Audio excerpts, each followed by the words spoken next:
안녕하세요. 저는 평범한 직장에 다니는 30대 여자입니다. 어린 시절 저희 집은 참 화목했어요.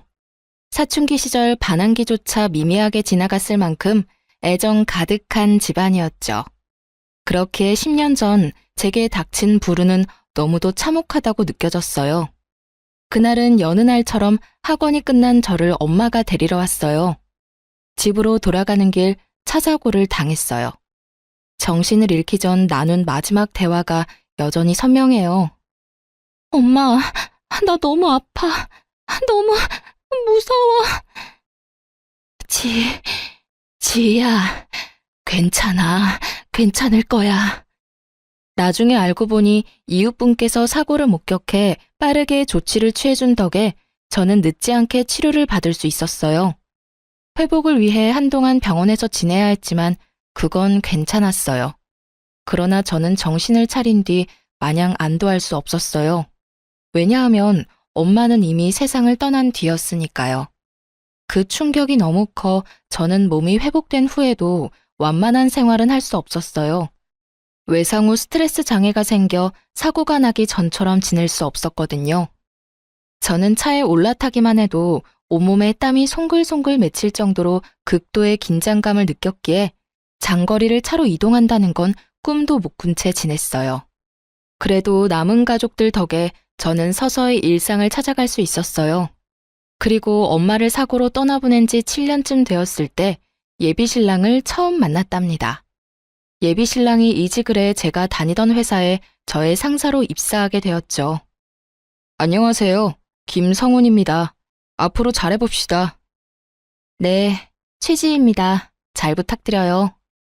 지희 씨는 좋겠네. 이렇게 잘생기고 능력 있는 상사도 만나고. 이렇게 멋지고 아름다우신 분들과 함께 근무하게 되어 제가 영광입니다. 팀장님은 평소 남직원의 칭찬을 자주 하던 분인지라 한 귀로 듣고 한 귀로 흘리는 편이었지만 이번만큼은 공감이 가더라고요. 뿐만 아니라 저를 콕 집어 말한 것도 아닌데 예비신랑의 말에 괜히 얼굴이 붉어지기까지 했죠. 아마도 저는 예비신랑을 보고는 첫눈에 반했던 것 같아요. 예비신랑은 당시 제 시선에선 완벽에 가까운 사람이라 생각했어요. 회사에서 스카우트 제안을 했을 정도이니 인정받은 것은 물론 훤칠한 외모에 활기찬 성격까지 돋보이던 사람이거든요. 그렇기에 예비신랑은 사내에서 인기가 꽤 있었어요. 지희 씨는 일할 맛 나겠네. 그러게, 자기는 무슨 복이 있길래 굴러들어온 상사가 성우님이니? 배울 점이 참 많은 분이죠.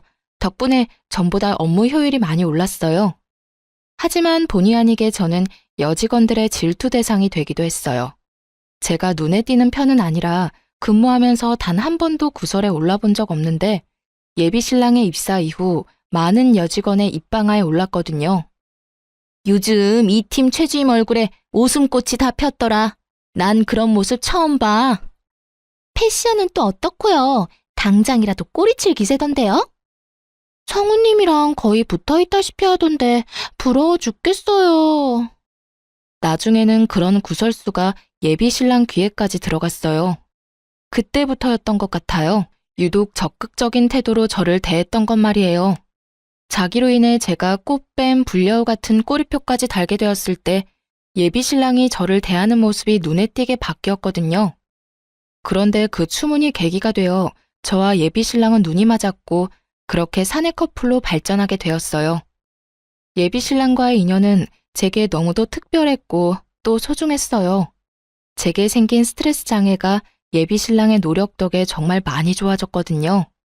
물론 차를 탈 때 여전히 긴장은 됐지만 한두 시간 정도의 거리는 자동차로 이동이 가능할 정도로요. 거기다 예비신랑은 우리 가족에게도 각별했어요. 엄마를 잃은 후 오랜 세월이 흘렀음에도 우리 집은 종종 가라앉은 분위기가 맴돌곤 했어요. 하지만 예비신랑이 왕래하면서부터 훨씬 사람 사는 분위기로 바뀌었죠. 아이고, 우리 성훈이 왔네. 내가 예비사위 오는 날을 손꼽아 기다렸어. 아빠도 참, 그렇게 부담 주지 마. 자꾸 그러면 우리 집에 놀러 오고 싶겠어? 저도 아버님 뵙는 날만 손꼽아 기다렸는데 통했네요. 자기야, 부담이라니. 난 너무 감사하고 좋아. 친정아빠는 언제나 예비 신랑과 함께 보내는 시간엔 들떠 있었어요. 딸들만 있어서 아들이 있다고 느껴지는 순간이 기쁘다고 했죠. 제 예비 시부모님도 참 따뜻한 분이었어요. 저를 처음 봤을 때부터 상냥히 대해주셨고 엄마를 잃은 제가 안타깝다며 잘 살펴주었답니다. 특히 예비 시모가 제게 신경을 많이 써주었어요. 어딜 가든 뭘 하든 저를 챙겨 함께하곤 했어요. 저는 그런 예비 시모에게 깊은 감사를 느꼈죠. 결혼만 안 했다 뿐이지 양가 부모님 모두 우리를 이미 가족과 다름없이 대했어요. 그렇기에 내 생에 이런 감사한 인연이 또 있을까 싶을 만큼 저는 예비 신랑에 대한 감정이 나날이 깊어갔죠. 딱 하나, 제게 남은 시련이 있다면 차를 타는 것은 어느 정도 나아졌다고 해도 여전히 운전대를 잡는 건 어려움이 크다는 것이었어요. 그 탓에 저는 제 차가 있었음에도 사고 이후 단 한 번도 몰아볼 수 없었어요. 이 이유로 차를 팔까 수없이 고민했던 적도 있었지만 제 첫 취직 선물로 부모님께서 선물해 주신 거라 쉽지 않았어요. 더군다나 그 차는 친정엄마가 직접 골라준 거였거든요. 예비신랑도 제게는 소중한 자동차임을 알고 있었던 터라 저를 대신해 관리를 도맡아 해주었죠. 하루는 예비신랑이 뜻밖에도 제 차를 빌려주라고 부탁을 하더군요. 자기야, 자기 차 말이야. 내가 며칠만 좀 타고 다닐 수 있을까? 갑자기 왜? 차에 무슨 문제라도 생겼어? 아니, 점검을 맡겼어. 내 차가 이제 오래됐잖아. 그래서 그런지 이번 기회에 이것저것 살펴보자고 하더라고. 하긴 아버님께서 타시던 차라고 했잖아. 내 차라도 괜찮다면 나는 좋아. 저는 흔쾌히 수락했고 예비신랑이 편히 타고 다니도록 며칠 보험까지 들어주었어요. 길어야 사나흘 타는 정도라고 해도 꼭 필요하다고 생각했거든요. 예비신랑은 큰 부탁을 들어준 게 아닌데도 진심으로 고마워했어요. 그리고 며칠 뒤 차를 돌려받기로 한 날이 되었는데 밤이 다 되도록 예비신랑이 차를 가지고 오지 않는 거예요. 연락도 되지 않아 얼마나 마음 졸였는지 몰라요. 이런 제 마음을 아는지 모르는지 예비신랑은 한참 후인 밤 12시가 훌쩍 넘어서야 연락이 오더군요. 왜 이렇게 연락이 안 돼? 얼마나 걱정했는지 알아? 미안해. 가볍게 저녁만 먹고 파하기로 했던 자리가 갑자기 술자리로 바뀌는 바람에 연락을 바로 못했어. 술? 오빠 지금 어딘데? 운전은 어떻게 하려고 술을 마셔? 술을 마셨다는 말만으로도 불안이 엄습했어요. 워낙 운전에 관한 일이라면 예민하던 저라 감정에 휘말리지 않게 이악 물고 참았어요. 하지만 곧 이어진 예비신랑의 말에 치밀어 오른 화를 주체하지 못했어요. 자기야, 실은 숨김없이 솔직하기로 약속해서 털어놓는 건데. 뭐야? 무슨 사고라도 쳤어? 왜 그렇게 밑밥을 깔고 그래, 불안하게. 대리를 부르는 대신 친구가 대신 운전을 해줬어. 그런데 정말 그 애는 맥주 2잔 정도밖에 안 마셨거든. 취기 하나 없이 멀쩡했는데 하필이면 음주운전 단속을 하고 있지 뭐야. 뭐? 그럼 지금 술 마신 사람한테 내 차를 맡긴 채 오빠까지 타 있었다 이거야? 진짜 미쳤어? 미안, 내가 차는 내일 가져다 줄게. 오빠 정말 생각이 있는 거야, 없는 거야? 내가 믿고 빌려줬으면 실망을 시키지 말아야지. 어떻게 음주운전인 걸 뻔히 알면서 운전대를 맡겨? 아니, 운전을 정말 잘하는 친구기도 하고 또 맥주 조금 마신 건 사실 술 마신 것도 아니잖아. 예비신랑은 핑계댈 구실을 찾는 듯 했지만 이게 그런다고 그냥저냥 넘어갈 수 있는 문제인가요? 저는 다음날 예비신랑이 우리 집 앞으로 차를 몰고 오자마자 블랙박스 확인을 해보려고 했어요. 그런 저에게 서운하다며 화를 내더군요. 최지, 너 나 못 믿어?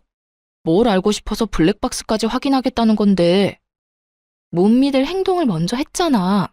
오빠가 음주운전을 한 건지 확인하려고 그런다 왜? 그리고 왼편 문짝 긁힌 자국 안 보여? 어떻게 된 건지 직접 확인해야 할 거 아니야.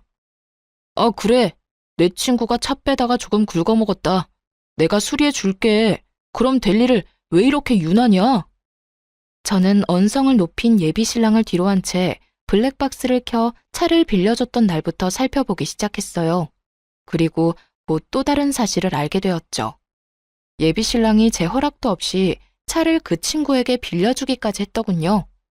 알고 보니 자기 차를 정비소에 맡겼다는 것부터 거짓이었어요.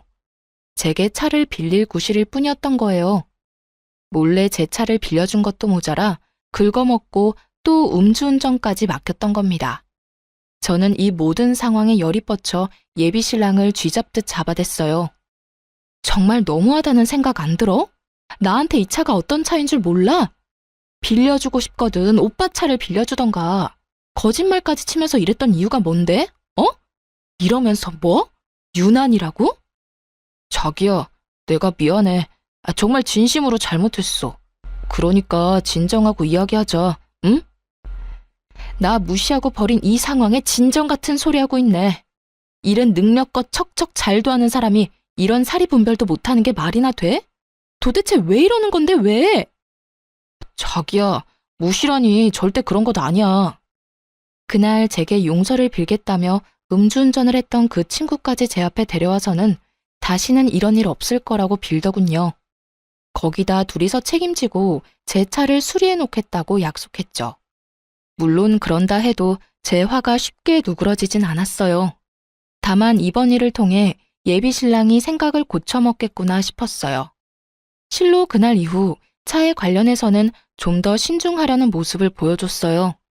그래서 제게는 하나의 사건이라고 표현해도 될 만큼 문제의 날이었지만 더는 책잡지 않고 넘어가기로 했어요.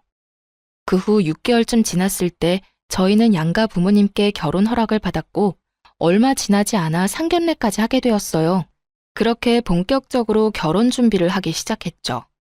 그런데 모든 과정에서 어찌나 엄마 생각이 나던지 평소 잘 꾸지도 않는 꿈에 여러 번이나 엄마가 나올 정도로 사무치게 보고 싶더라고요. 그럴 때면 며칠을 감정이 널뛰기라도 하듯 오르락 내리락 요동을 쳤어요. 결혼을 앞둔 사람들은 싱숭생숭한 마음이 들기도 한다던데 그 때문이라 여기며 저 스스로 다독여가며 그렇게 결혼 준비를 이어갔죠. 하루는 친언니를 도와 조카들을 놀아주며 시간을 보냈어요. 간만에 누리는 여유라는 생각에 기분이 들떴어요. 그런데 친언니가 툭 던진 몇 마디에 깊은 고민에 빠졌습니다. 지희 너 아직 운전할 생각 없어? 갑자기 그런 건 왜 물어? 언니도 알잖아. 나 아직 운전은 무리라는 거. 그래도 결혼하면 금방 아이도 생길 텐데 괜찮겠어? 꼭 운전해야 할 필요는 없는 거 아니야? 애엄마라고 다 운전하는 것도 아니고 말이야. 꼭이라기보단 엄마가 운전할 수 있다는 게 육아엔 정말 큰 도움이 되거든. 언제가 됐든 운전할 마음이 조금이라도 있는 거면 지금부터 연습해보는 건 어떨까 싶어. 친언니의 말을 부정할 수는 없더라고요. 친언니뿐 아니라 주변에서도 운전하는 엄마들을 심심찮게 볼 수 있으니까요. 더군다나 남편이나 저나 적은 나이는 아니니 1년 정도만 신혼을 즐기고 바로 아이를 낳고 싶었어요. 그러니 친언니의 말에 절로 동요되었죠. 고심 끝에 저는 운전대를 잡아보기로 결정했어요. 못한다고 안 하면 평생 끝내지 못한 숙제로 남을 것 같았거든요. 그래서 친정아빠에게 운전 연수를 부탁했어요. 아빠, 나 운전 연습을 시작하려는데. 그게 정말이야? 그래, 이제 용기 내서 도전해봐야지. 잘 생각했다. 그치? 그래서 말인데 아빠가 좀 도와줘요. 잘 생각했다고 격려하던 아빠는 도와달라는 말에 적잖게 놀란 듯 보였어요.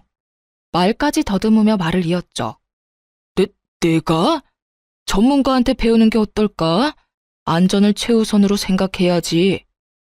아빠랑 몇 번만이라도 같이 연습해보고 자신감 조금 붙으면 그땐 학원 등록해서 연습할게. 제발, 응? 운전대를 잡는다는 생각만으로도 입이 바싹바싹 마르는데 낯선 사람을 옆에 태우고 운전을 한다는 건 제게는 아직 너무도 큰 어려움 같았어요. 그래서 무사고 경력 30년이 넘은 아빠의 도움이 절실했습니다. 그러다 보니 결혼을 앞둔 이 나이에 철부지처럼 졸라댔네요. 운전으로는 아빠도 베테랑이지 않느냐며 말이에요. 자식 이기는 부모 없다더니 저희 아빠도 제 부탁에 결국은 응해주었어요. 그렇게 주말에 2시간씩 제 차로 연습을 하기로 했답니다. 드디어 첫 운전 연습을 앞둔 전날 밤, 생각만으로도 긴장이 되어 한참이나 뒤척이다 잠이 들었어요. 그 탓인지 저는 꿈까지 꾸게 되었는데요. 그 꿈에는 이전에 왕왕 나오던 친정엄마가 평소와는 다른 모습으로 나왔어요. 다급하고 불안한 표정으로 무슨 말을 하고 싶은 건지 소리도 나지 않는데 연신 입을 뻐끔거리며 말을 하는 거예요. 엄마, 뭐라고? 소리를 내서 말을 해봐. 하나도 안 들려. 꿈속에서 제가 엄마를 등지고 몸을 돌리려는 그때 엄마가 제 손목을 확 잡아 끌며 소리쳤어요. 안 돼! 안 돼! 그 차는 안 돼! 저는 그 순간 번뜩 눈이 떠져 잠에서 깼어요. 결국 운전 연습을 하기로 한 날 아침, 찜찜한 마음에 친정아빠에게 연습을 미루자고 한 뒤 레커차까지 불러 제 차를 정비소로 옮겼습니다. 예비신랑은 주말엔 늦잠을 자는 편이라는 걸 알기에 제 꿈 때문에 쉬는 사람에게 이런 부탁을 하고 싶지는 않더라고요. 다행히 정비소에 도착하자마자 제 차를 점검받을 수 있었어요. 그런데 차를 맡긴 지 1시간도 채 되지 않아 정비사에게 연락이 왔고 저는 정비사의 말에 기함했습니다. 차주님, 이거 차가 완전 엉망진창인데요. 수리하려면 장난 아니겠어요. 네? 그게 무슨... 제 차랑 다른 차가 헷갈리신 거 아니에요? 지금 우리 정비소에 있는 차라곤 차주님 차뿐인데 헷갈릴 거 뭐 있어요? 그나저나 이 차로 운전 연습을 나갔다간 다시는 운전대 잡을 일조차 없을 뻔했어요. 점검 맡기길 천만다행이지. 저는 정비사의 말이 전혀 이해가 가질 않았어요. 최근에 예비신랑에게 빌려준 것 말고는 차에 올라타 본 적도 없는데 사고라니요. 무슨 말씀을 하시는 건지 도통 이해가 안 되네요. 거의 탈 일 없는 차라서 분기마다 꼬박꼬박 점검하는 거 아시잖아요. 어떻게 된 사정인지까진 나도 모르지만 내부만 보면 충돌 사고가 있었던 모양이에요. 이 정도로 망가지려면 사고도 꽤 컸을 것 같은데. 그 말을 듣는 순간 불현듯 떠올랐던 때가 있었어요. 사실 예비신랑이 갑작스럽게 입원했다며 연락이 왔던 적이 있거든요.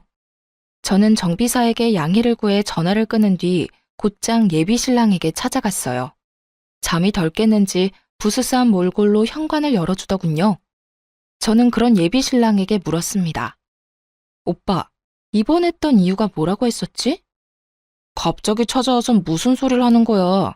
태어난 지가 언젠데 그런 걸 물어? 내 차 말이야. 오늘 정비소에 맡겼는데 내가 이상한 소리를 들었어. 뭐? 갑자기 정비소에 차를 왜 맡겨? 그걸 어떻게 정비소까지 가지고 갔는데?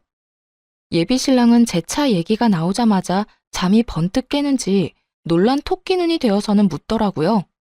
저는 화를 누른 채 정비소에서 들은 이야기를 꺼냈어요. 하지만 예비신랑은 자신이 아니라며 어찌나 잡아떼던지 입원했던 걸 몰랐다면 깜빡 속을 정도였다니까요. 왜 맡겼는지는 중요한 게 아니야. 내가 사장님한테 이상한 소리를 들었어. 차 상태가 안 좋다는데 오빠 뭐 아는 거 없어? 차가 어디가 어떻게 이상하다는데? 설마 너 날 의심하는 거야? 응. 오빠 말곤 내 차를 타는 사람도 없고 오빠만큼 내 차를 잘 아는 사람도 없으니까. 내 차가 사고 차량 같다는데 어떻게 된 거야? 내가 그걸 어떻게 알아? 사고 차량이라니 말도 안 되잖아. 그리고 내가 이런 의심이나 받자고 그동안 널 대신해서 관리해준 줄 알아? 이런 대우나 받자고 내가 신경 써준 줄 아냐고. 솔직하게 먼저 털어놓았다면 좋았을걸. 끝까지 잡아떼고 억울하다는 듯 말하는 예비신랑의 태도에 저는 참을 수 없었어요. 혹시나 하는 마음에 정비사와 나눈 통화 내용을 녹음해뒀는데 그걸 이렇게 쓰게 될 줄은 정말 몰랐네요. 저는 예비신랑을 한참 노려보다가 말없이 녹음해뒀던 파일을 재생시켜 들려주었어요. 이래도 억울한 척, 모른 척 할 거야? 운전대도 못 잡는 내가 사고를 냈을까? 빨리 바른 대로 말해. 지희야, 미안해. 정말 계속 숨기려던 건 아니었어. 수리비가 너무 많이 든다고 해서. 그런데 전체 수리할 돈은 없어서 어쩔 수 없었어. 오빠의 안일함으로 인해 오늘 어떤 일이 생길 뻔했는지 알아? 예비 신랑은 그제야 모든 걸 인정한 듯 털어놓기 시작했어요. 저 모르게 차를 몰고 나간 적이 있는데 그때 사고를 당했다고요. 입원했던 것도 전부 그 사고 때문이었다면서요. 당시 제 차가 없어졌다는 사실을 뒤늦게 알게 되어 예비 신랑에게 물어봤었는데 그때는 점검일이 다가와 미리 제 차를 가져가 자신이 아파트 단지에 세워뒀다고 했어요. 급작스럽게 입원하게 되어 말을 못했다고요. 저는 바보처럼 그 말을 그대로 믿었네요.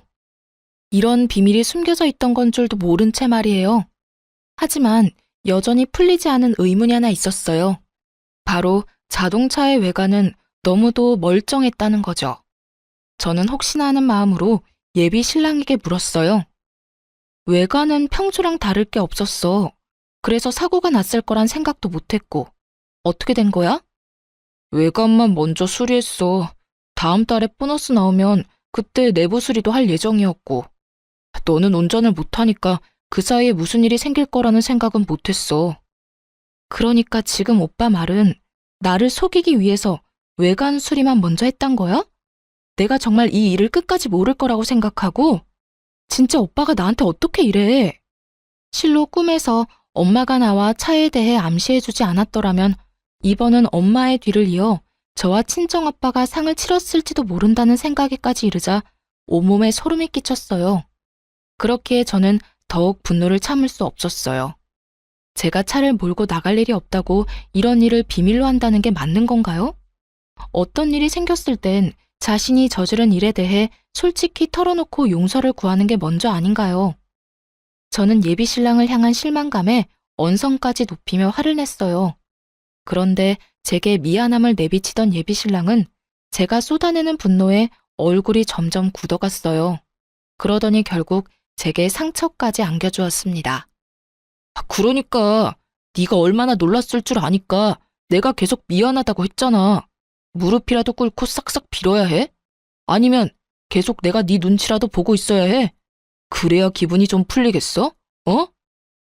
뭐? 오빠는 내가 화내는 게 거슬려? 그럼 내가 화낼 일을 애초에 만들지 말던가. 아무것도 모르고 내가 원래 계획대로 아빠와 운전 연습이라도 했어봐. 그래, 그건 계획이었던 거고. 어머님께서 꿈에서 알려줘서 사고 없이 잘 넘어갔잖아. 그럼 다행인 거지. 이렇게 전후 사정 다 털어놓은 나한테 화만 내고 있을 필요가 있어? 내가 이 사실을 미리 알게 돼서 망정이지. 몰랐으면 나나 아빠나 이미 이 세상 사람이 아니었을지도 모르는데 그런 말이 나와? 내가 화내는 것만 기분 나쁘냐고. 아니, 그래서 누가 사고 났어? 어? 그런 것도 아닌데 왜 오버야? 미안한 마음 싹 사라지게 왜 이렇게 성질나게 하냐 넌? 점점 뻔뻔하다 못해 못나게 구는 예비 신랑의 언행에 정이 다 뚝뚝 떨어졌어요. 말로는 안 되는 사람이란 걸 온몸으로 느꼈기에 지금의 제 감정을 딱 10분의 1만큼이라도 느끼게 해주고 싶어졌어요.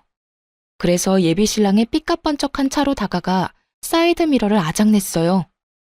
예비 신랑은 외제차를 몰았는데 워낙 차를 좋아해 공들여 관리했죠. 적잖게 놀랐는지 급히 뛰어와 저를 뜯어말리며 노발대발했어요. 너 진짜 미쳤어? 지금 내 차에 뭐 하는 짓이야? 너 이거 수리비가 얼만 줄은 알고 이러는 거야? 내가 알게 뭐야? 너도 한번 당해봐. 이거 놔. 이거 안 놔? 이 정신 나간 게 너 같으면 놓겠냐? 이런 식으로 복수하는 거야 뭐야? 너 원래 이렇게 무식한 애였어? 질리게 왜 이래? 무식? 나도 일자 무식한 너랑은 미래를 약속할 가치도 없어. 당장 파혼해. 당장! 저의 파혼 선언에 예비 신랑이 벙찐 틈을 타 그의 손을 뿌리치고는 그 길로 택시까지 잡아타고 예비 시댁으로 향했습니다. 갑작스러운 제 방문에 예비 시댁 식구들은 꽤 놀란 듯 보였어요. 네가 연락도 없이 무슨 일이니? 급한 일이라도 있는 거야? 어머님, 아버님, 저 오빠와 파혼하겠습니다. 이 말 하러 왔어요. 이게 다 무슨 소리야? 너희 싸웠냐? 지희야, 파혼이라니? 결혼 앞두고 왜 이러니? 저는 더 할 말 없어요. 정 궁금하시면 오빠한테 직접 물어보세요. 제 의사를 표명한 뒤 예비 시댁을 나서기 위해 현관을 향해 걸어가는데 예비 시부모님께서 다급히 일어나서는 저를 붙잡았어요. 그 이유는 예비 신랑에게 전해 들은 바도 없고 또 이리도 무례한 태도로 파혼까지 운운했다는 거였어요. 그런 말을 쏟아내는데 어찌나 밉던지 저는 욱하는 마음에 소리치고 말았습니다. 지희 너 우리 무시하니? 파혼이 애들 장난이야? 이유를 말해야 우리도 생각이란 걸 해볼 것 아니야? 애들 장난이 아니니까 하겠다는 거예요. 당신의 아들 때문에 오늘 나와 내 아버지가 하마터면 이승과 작별할 뻔했다고. 그래서 끝이에요. 알겠어요? 제 말에 무슨 뜻이냐며 묻는 예비 시부모님을 뒤로한 채 저는 그곳을 나와 집으로 돌아갔어요. 하지만 파혼 선언을 했다고 모든 게 끝난 건 아니었어요. 예비 신랑이 수차례나 찾아와서 파혼할 수 없다며 반대했거든요. 자기야, 내가 그때는 경황이 없어서 그랬어. 도둑이 제발 저린다고 나도 딱 그랬던 거지. 그러니까 넓은 마음으로 한 번만 용서해줘. 응? 용서? 오빠가 그랬잖아. 아무도 안 다쳤으니 된 것 아니냐고. 그런데 이제와 무슨 용서? 왜? 이런 일을 버리고도 결혼은 해야겠니? 그게 내 진심일 리 없잖아. 그냥 화나서 홧김에 나온 말일 뿐이야. 어쨌든 입 밖으로 뱉었잖아. 물과 말은 주워 담을 수 없단 거 몰라? 그만 찾아와. 나 오빠랑 더 할 말 없어. 예비 신랑에게 찾아오지 말라고 하자 나중에는 예비 시모까지 저를 찾아와 설득하려 했어요. 하지만 좋은 관계였을 때만큼 저를 위하진 않으시더군요. 지희야, 우리가 좀 돈독했니?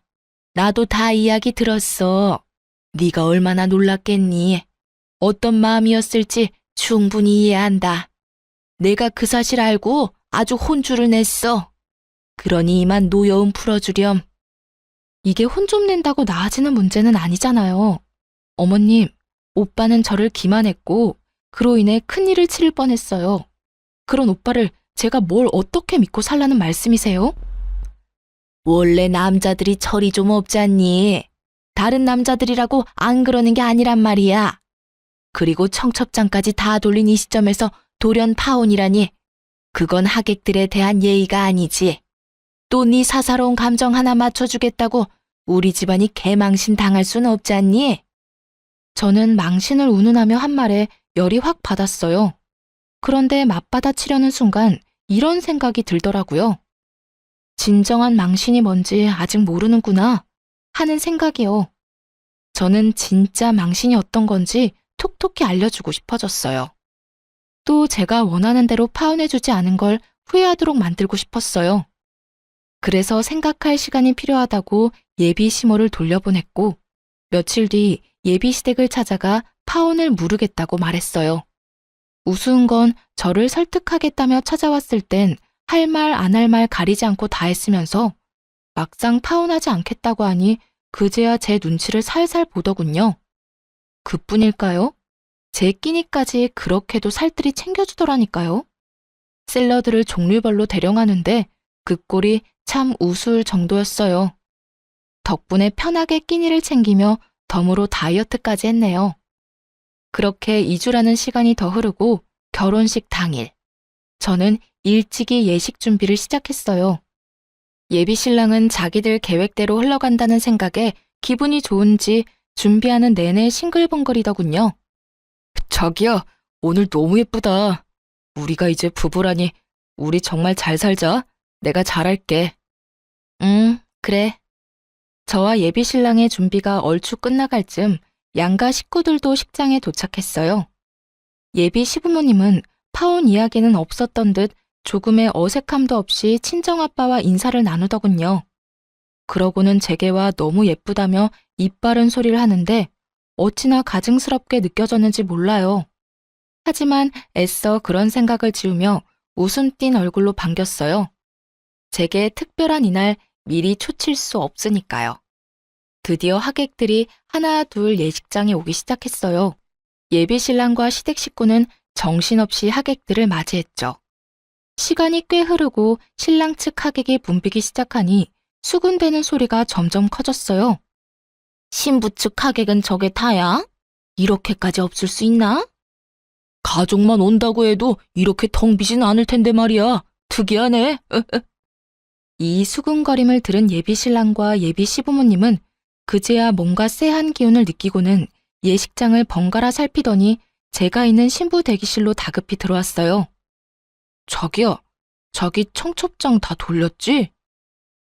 다 돌렸지. 왜? 무슨 일 있어? 그게 신부 측 좌석이 텅텅 비었어. 이게 어떻게 된 거지? 예비 신랑이 이렇게까지 확인한 데에는 다 이유가 있었어요. 신랑 측 하객에 비하면 신부 측 하객 수가 직계 가족을 제외하면 10명도 채 되지 않았거든요. 저는 그저 웃음 띤 얼굴을 할 뿐 말을 보태지 않았어요. 그러자 예비 시모가 한쪽 무릎을 꿇고 엉거주춤 앉더니 제 손을 부여잡고는 울상인 표정을 하고 애원하기 시작하더군요. 예, 지희야. 설마 아닐 거라 생각하지만 이게 다 네가 의도한 건 아니지? 응. 이 경사스러운 날에 그럴 리가 없지. 그치? 그건 모를 일이죠. 어떤 의도를 말씀하시는지 모르겠지만 뭐든 장담할 수 있는 일은 없으니까요. 파혼한다고 했다가 물은 이유가 다 있는 거지. 너 정말 지희야.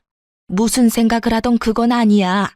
제발 결혼식은 성황리에 잘 마치자꾸나. 응?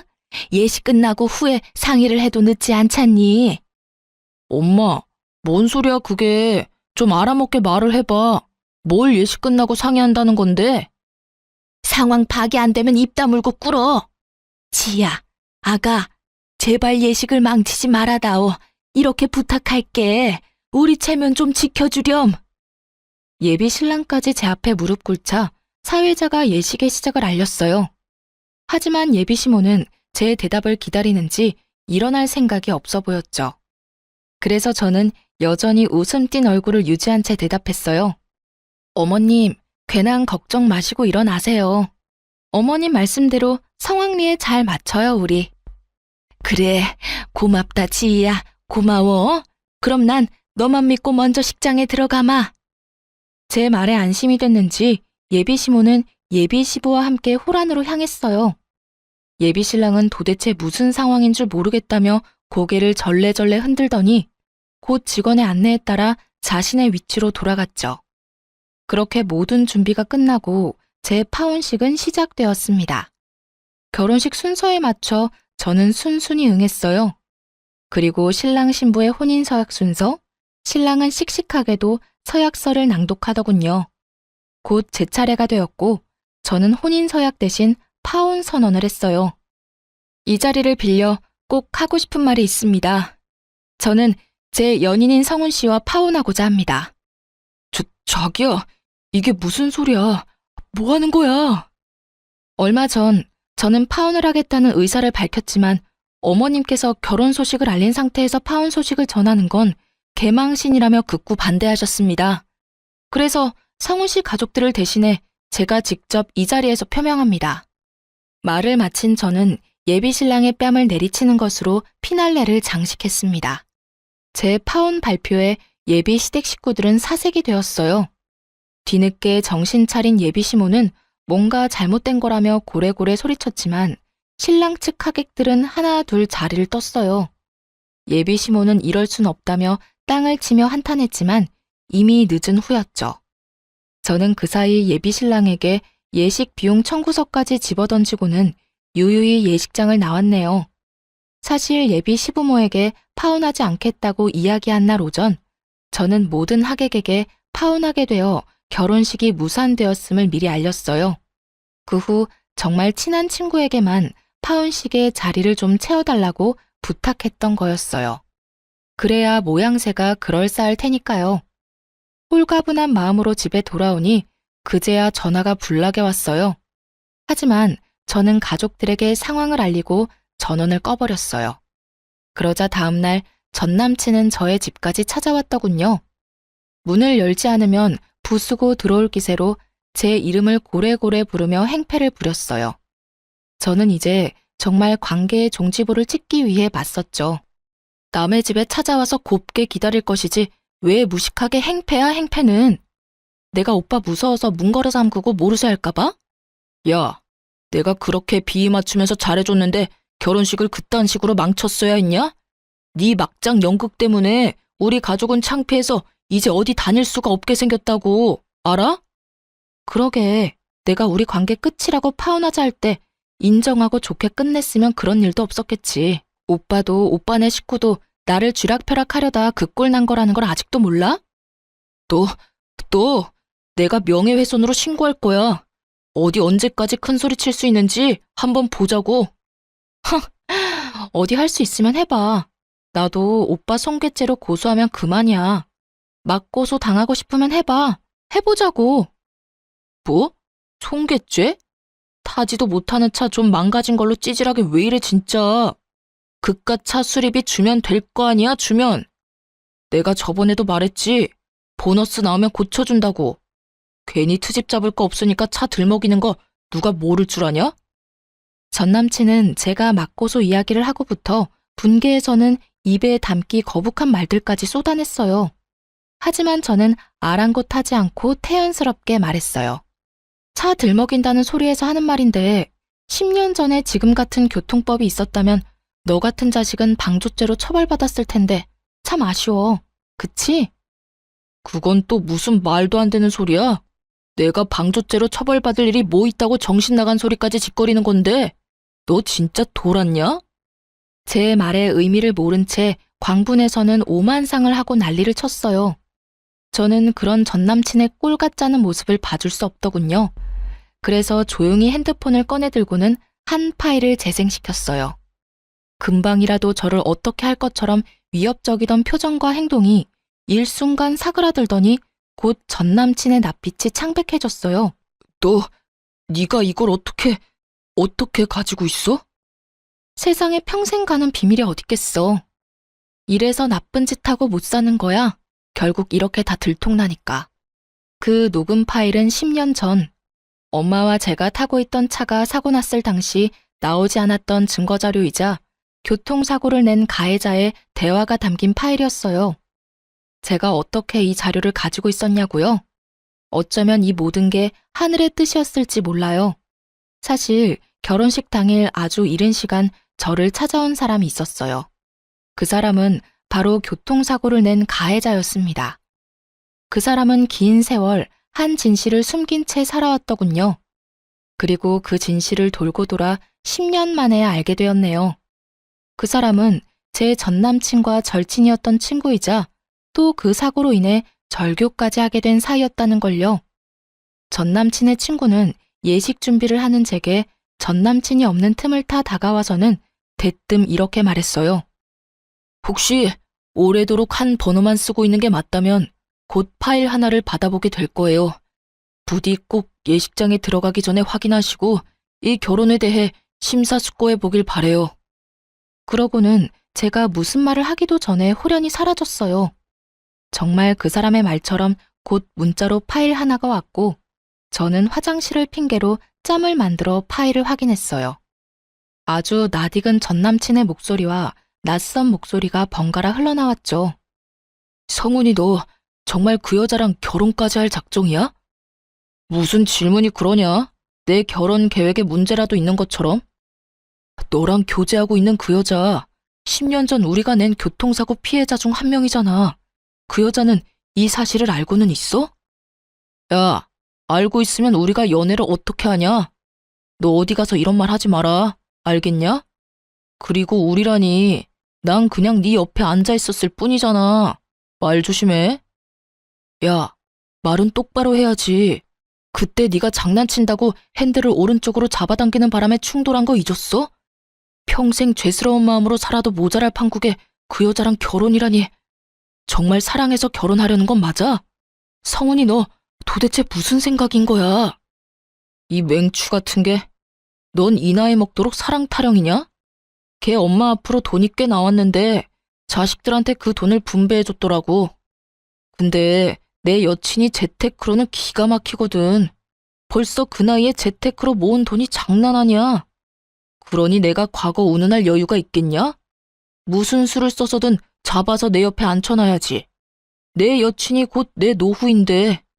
과거 따위 너랑 나만 잊고 살면 죽을 때까지 아무도 몰라. 네, 제가 당한 교통사고의 원인은 바로 전 남친의 장난 때문이었어요.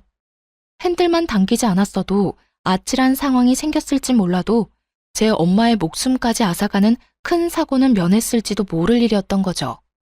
거기다 저와 결혼하려는 이유가 제가 모은 재산 때문이었다뇨. 엄마에게 배운 경제관념이 만들어준 지금의 아니, 그런 제가 모은 돈이라는 배경 때문에 사고 피해자라는 걸 알고도 묵인했고 또 결혼까지 결심했다니.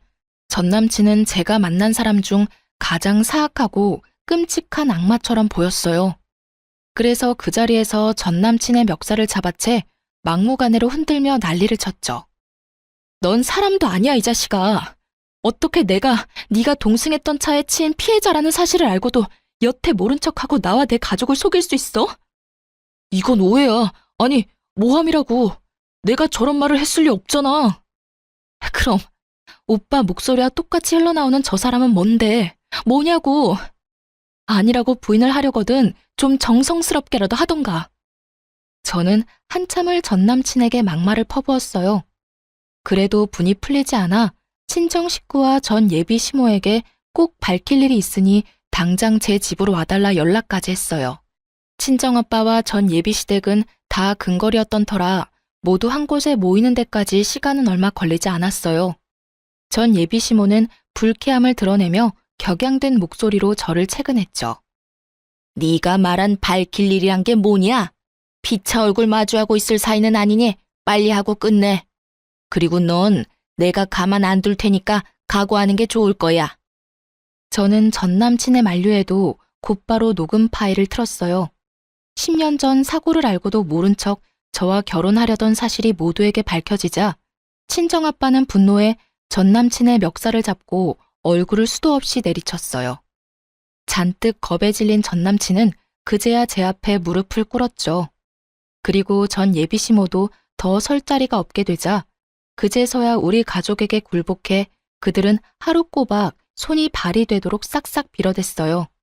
하지만 개버릇 남 못 준다고 비는 그 순간에도 알량한 자존심은 챙기고 싶었는지 전 예비 시모가 이러더군요. 옛날 일이고 사고를 낸 사람이 제 아들이 아니란 건 변함없어요. 당시 제 아들에게 죄를 묻지 않은 건 다 그만한 이유가 있기 때문이겠죠. 돈 때문에 지희와 결혼까지 하려 했고 그 사실을 알고도 묵과한 것에 대한 사죄를 드리는 겁니다. 지금 시시비비를 가려보자 이거예요? 어머님, 아니, 이제 아줌마라고 해야 맞나? 아줌마 죄를 묻지 않을 이유가 있던 게 아니에요. 그냥 아줌마 아들이 요리조리 잘 피해간 잠재적 범죄자일 뿐이지. 이 양반이 입만 살아가지고. 이보시오, 지금 법대로라면 음주운전 차량에 동승한 사람도 처벌 대상이라는 걸 몰라서 짓거리는 거요? 그리고 분명히 녹음 파일에 저 자식이 핸들을 꺾었다고 하잖아. 부모라면 언제고 자식 편이라지만 죄 지은 자식 두둔하는 게 옳은 거요?